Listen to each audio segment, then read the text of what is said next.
to read that sent you on the hiatus of learning everything there is about common law? I started off with like 12 USC 1431.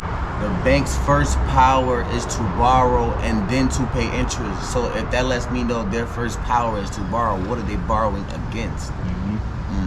And you're giving them what? Your social security. So they're borrowing against your security because their first power is to borrow, not to lend. It never said lend, it said to borrow.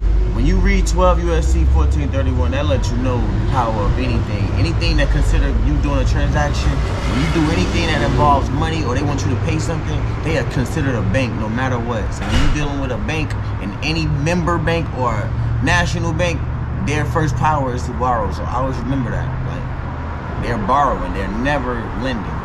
What are they lending? They're lending you something that you gave them. Like Social Security. How is it possible that they can pay off all our debts? Because of the fact that when Social Security first came about in 1933 and they started issuing Social Security cards out in 1936, they was paying a rate of $2,500.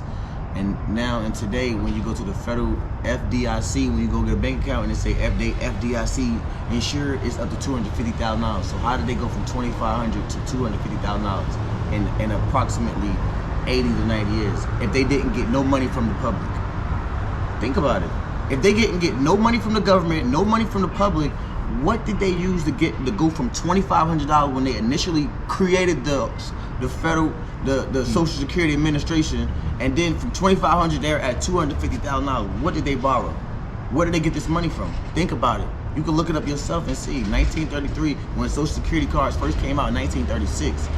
So when they start issuing that out, that's why they say, in God we trust, we the people, because we the people are the money. True enough, they using our securities as the money. Because we the people, we create the money. If it's no people, it's no money. That's it.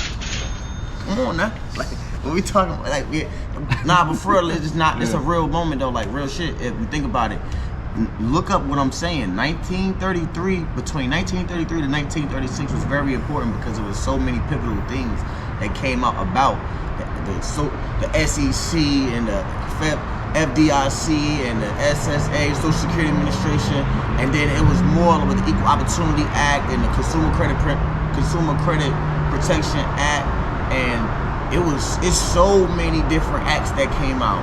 I've read about 10 from just off learning one, and I've always seen that when you read more information, it all tie back together.